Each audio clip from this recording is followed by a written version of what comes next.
What's up, guys? Josh with Metal in Motion. Welcome back.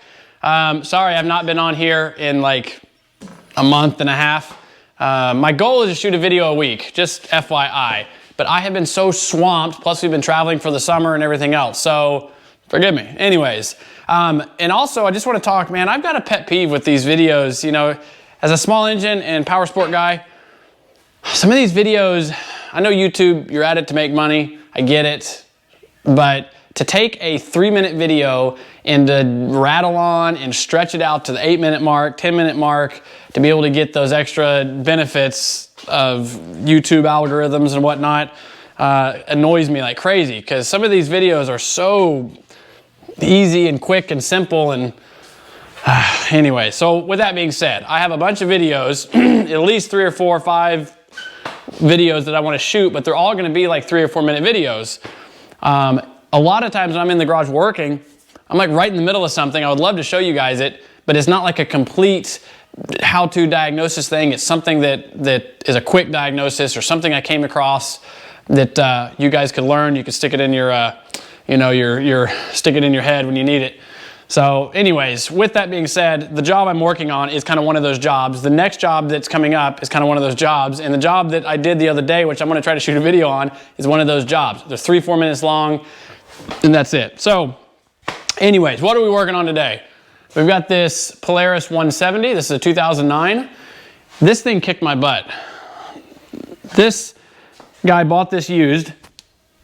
It wouldn't run. The guy rode it like 20 minutes around the yard. When he bought it and took it to his place, it started dying on him. It cut out. It would idle. When you'd give it gas and drive around the yard, banging and bouncing around, it was cutting out. So he bought a new carburetor off Amazon, which had the stock jetting, 100 main jet and a 35 pilot jet. Well, he's got this factory UTV air filter on here, and this factory UTV comes with a 135 and a 40 pilot. So 135 main, 40 pilot.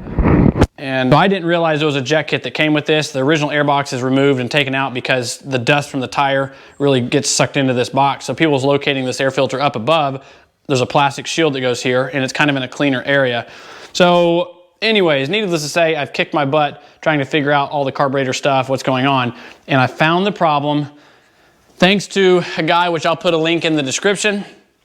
I don't remember his name, but he showed the hose routing on these machines, and that's what I want to show you guys today, is how to route the vacuum hoses on this, because the hose was in the wrong spot, and I literally disconnected the hose. This thing ran perfect. So here we go. So what are we looking at? We've got our secondary air injection system right here, which is pretty much this box, this vacuum controlled like canister. So you got a big hose that comes off this, goes to the side of that canister. You've got another big hose that comes off this canister and goes all the way down and attaches right there on the side of the head and right to that little device.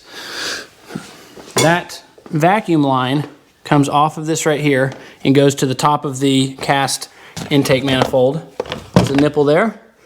So there's that system. This system, I guess, pumps fresh air into the exhaust, kind of like cleaner emissions, kind of garbage in my opinion. But you've got this other vacuum line that goes to the port that's also on the side of that intake manifold, and that's your fuel pump pressure line. So that vacuum line runs down to the top of the fuel pump. Here is the fuel coming from the gas tank. Right here is the fuel going out. That goes to your carburetor. And here is that vacuum line that runs the fuel pump. So if we come back up, we've got this other system here. This is like a crankcase vent system. So this right here goes into the crankcase, comes into this device. This has a nipple on it that looks like should have a hose on it, but every video I've seen, every picture I've seen does not have anything attached to this. It comes out with the large hose, goes to this canister, comes out of this canister and goes back to the air filter box, or in this case, the air filter aftermarket intake. There's also a large hose that is attached to the back of this right here. And that one, if you look, is this one that runs horizontal right here. That one runs all the way to the top of the valve cover right there. That big hose. So that's that system. You also have another hose, if I can get it in here. You also have another hose right here that goes like the transmission. And on this one, all that is just stuck in the side right there. It's just kind of venting the atmosphere. So where was my problem? Well, let's look at the carb. We've got our throttle cable coming in. This is your choke cable. This is your fuel filter. This is coming from the fuel pump. This line right here is your fuel line, and it goes to the side of the carburetor there. But right here is this line. This line is a bowl vent. There's a little cast nipple that sticks off the side of the carburetor, and this was attached right here. This is where all my problem was.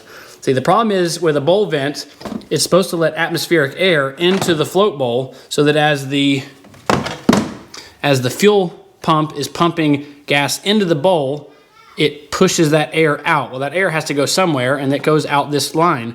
And so if this is plugged off, then the air stays inside the carburetor, and it doesn't allow the float bowl to fill all the way up with gas. And so you'll get fuel starvation. So what happened is your motor's still using the gas in the bowl, and so it'll fill up a little bit, but it's not filling up enough. So it idles fine, but usually under load, you're gonna cut out. And so what they had is they had this plugged to here. Well, this here, if you put a vacuum on this, this is sealed. This is a sealed diaphragm. There's no air coming or going out of this thing at all. So essentially, this bowl vent was plugged. And that's where all the problem was. Unplug this, this thing runs perfect. So I wanted to show you guys that because I've heard of a lot of people getting that mixed up when they do a carburetor clean or they take the carburetor off and they put it back together. They assume that something goes there and it doesn't. So that needs to just go straight down. Stick it straight down somewhere out of the way, somewhere where it's not going on the hot exhaust. Just route it so that it drains down, and that'll just allow it to vent out. And that's it. That's all the vacuum routing on this thing. Secondary ignition, the crankcase vent system, and you got bowl vent, fuel in, and you got two vacuum lines, one that runs this canister and one that goes down and runs the fuel pump. So it's that easy, but I wanted to show you guys, like I said, I've heard people getting that messed up and having issues with it running. And I made the same mistake, not knowing that that was not supposed to be connected. So the dude before me who put it on didn't know either, and was just probably following the dude before him, whoever did anything with it. So anyways, now that we've got that cleared up, hope that helps somebody. Again, these are short videos. I've got some more coming. I want to show you guys, and hope you guys like them. In the meantime, I'm Josh with Metal Emotion. We'll catch you guys next time.